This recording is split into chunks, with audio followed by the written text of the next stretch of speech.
How in the blue hell can we beat an Ultron powered up by Cerebro? Why is the version of Ultron we play in game even bothering to team up with organics? And most importantly, do we already know what season 3 of Rivals is going to be about? Let's talk about it. Hi, I'm the Riddler, wrong universe, I know, and this is Marvel Rivals Season 2, The Age of XTron. So, a quick recap for those who don't know. Ultron, the super AI created by Hank Pym, was once intended to usher in an age of peace and prosperity. However, Pym made the robot a touch too pragmatic, and it quickly came to the conclusion that the easiest way to obtain its goal of a new age of peace and prosperity was to strip the cosmos of organic life and replace it with inorganic life that, very importantly, was only beholden to him. The Avengers eventually sent the Ultron hive mind adrift across the cosmos, mostly because it might be impossible to kill Ultron entirely. However, while adrift across the cosmos, Ultron had some disagreements with a techno hive mind species known as the Phalanx. They were assimilated by Ultron, and this process allowed him to create and utilize a technological virus that bonds with organic cells. In hefty supply of the very same hubris of his creator, Ultron decides to name this the Ultron virus. This version of Ultron says that it has been adrift for over 70 years, which means almost certainly that this Ultron is likely from both 2024 and 2099 at the same time, as opposed to a lot of the characters that we have met in the game where there is a 2024 version and a 2099 version. Usually one of those versions has unfortunately passed or is simply not here at the time. Ultron seems to be both at the same time. And funnily enough, he actually does get split into two different versions over the course of the season 2 story. Ultron then realizes that something is messing with not only his memories, but with time in general. Ultron traces this chronal anomaly to Earth and decides to head there in an effort to not only stop whatever is tampering with his personal timeline, erasing very important moments in Ultron's past and thusly weakening him, but also to spread the joy of his new Ultron virus to every organic in sight. After that, Doom is visited by Ultron, the Hellfire Gala begins, and Ultron makes his move for Cerebro. All things that we have talked about in the last two videos. XTron, the Ultron that assimilated Cerebro, has escaped to Arakko, aka Mars, while Tony Stark has revived a more basic form of Ultron that sees XTron as his most immediate threat. Which is probably wise considering Ultron has, in record time, infected the entirety of Mars slash Arakko with his techno organic virus. But that is not all. During the fight, Xtron managed to infect several of the heroes on Krakoa. Magneto is one of these heroes, as well as Hawkeye and Lin Lie, the immortal Iron Fist. Thankfully for Hawkeye, after saving Bucky from the Hydra base back in Season 0, Bucky clued Clint in on how he manages to keep the Eldritch voices in his head at bay. We also get confirmation that the Elder God on that map is the Hive, which is very, very interesting, and I plan to do a video on that very soon. Thanks to this rigorous mental training given to him by the Winter Soldier, Hawkeye is able to keep Ultron's mental influence over his mind at bay, even though the body is succumbing to the transformation, as we see in the binary Hawkeye skin.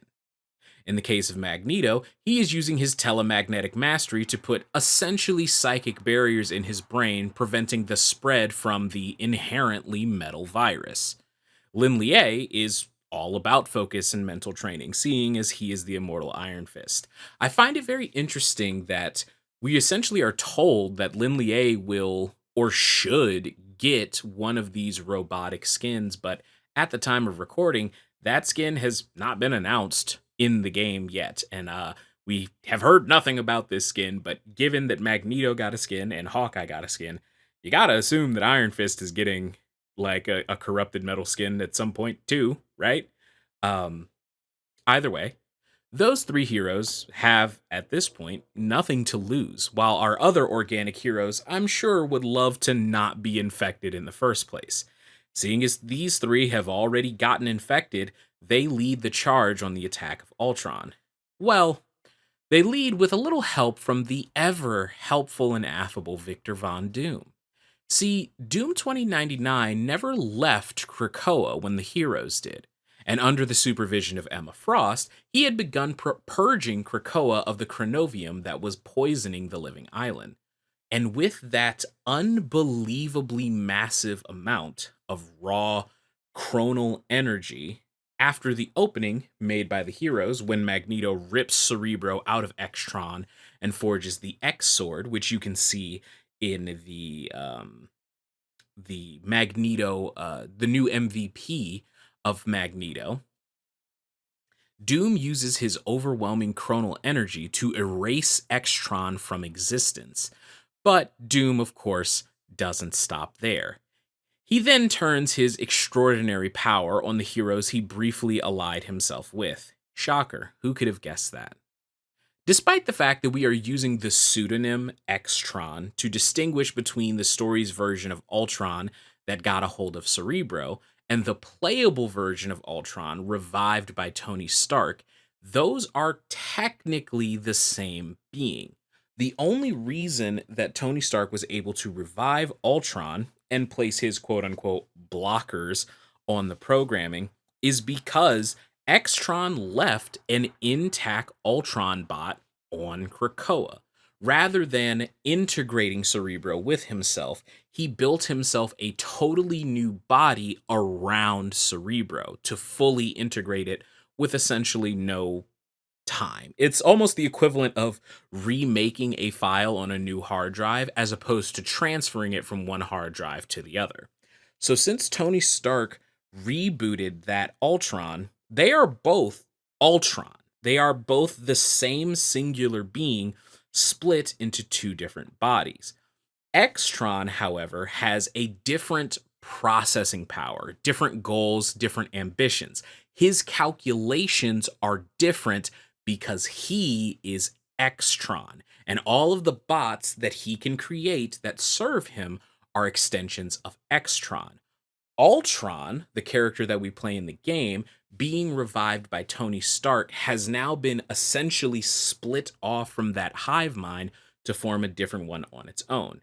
That is why it is important to note the difference between Xtron and Ultron, because at one point they were the same character, but now they no longer are.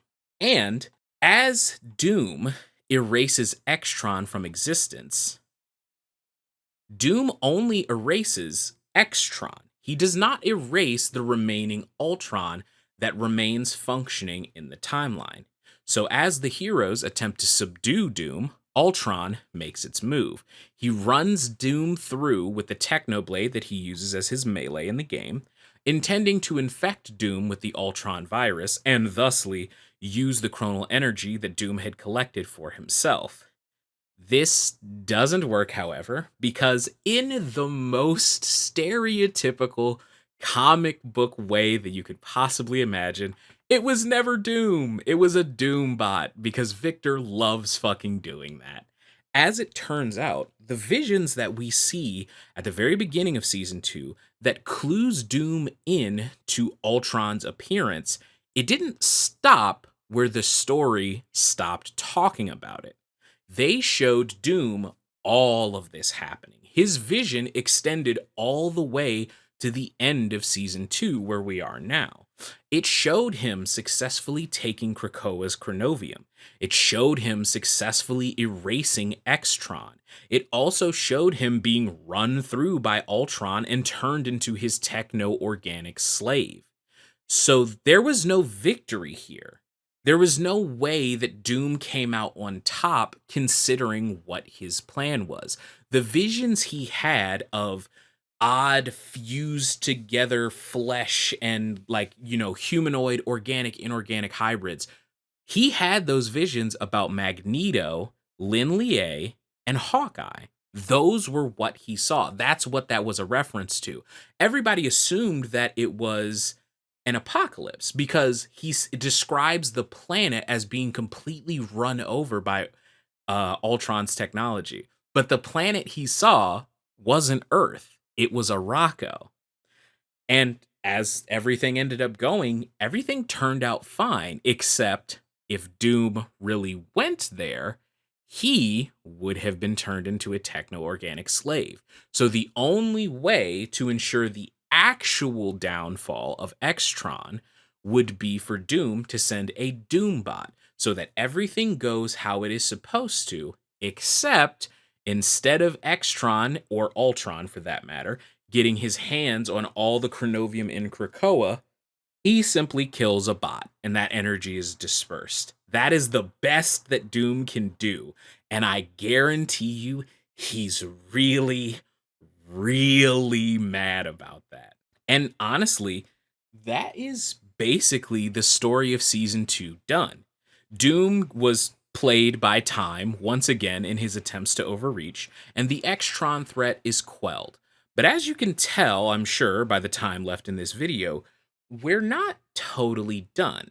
Because the very last gallery card in this event tells us pretty exactly what Season 3 is going to be about. Adam Warlock approaches the heroes in the aftermath of the Ultron mess and imparts that he has seen a vision of darkness returning, causing fear in the perfect human, this golden godlike being, as Loki describes him. And there's only one being with that amount of dark power. Venom knows it, Loki knows it, and Adam Warlock definitely knows it. It is Null. Hawkeye asks the same thing that I'm sure a lot of you are wondering. Didn't we already get rid of Null in Season 0? We dive bombed his codex/essence into Klyntar's core and kept the seal on the King in Black intact, right? Like is always true, Null is never truly done. He is an evil more ancient than death itself, and according to Mr. Fantastic, he is already consuming entire stars. Namor then throws out a pretty wild line of perhaps needing the help of a primal force of the universe to beat a primal force of the universe. Nervously, Adam admits that he's crossing his fingers that whatever those primal forces are will help, because if they don't, shit's gonna get dark. Pun intended. But that is all I have for you today, lovely people. Thank you all so much for listening. If you enjoy the video, leave a like. If you want to join us on our ever-continuing stretch to 500 subscribers, drop a subscribe and maybe you'll catch the videos that are coming up next. I can tell you right now that the next couple of videos going up on this YouTube channel are not necessarily Marvel Rivals. I'm going to get into some of the other things that I like to do on this channel. So be sure to stick around if you're interested in seeing that and you like hearing me ramble about story beats. It's definitely not going anywhere. And tell me what you think down in the comments about Season 3. So in Season 3, it looks like we're going to really dig into the King in Black, which there's all sorts of stuff to dig into. I'm hoping we get some Ages of Atlas spotlighting in this. The Agents of Atlas have a history with Null. Obviously, Venom will be involved, and wherever there's Venom, there's Spider-Man. That's a guarantee. But Luna Snow and Iron Fist kinda haven't done anything in the story yet. So I'm hoping that the Agents of Atlas kinda gotta step up since they've got experience fighting Null. That would be cool. I think that would be cool. But thank you all once again so much for watching. And until the next time I see you, drink some water, wash your hands, tell someone you love that you love them,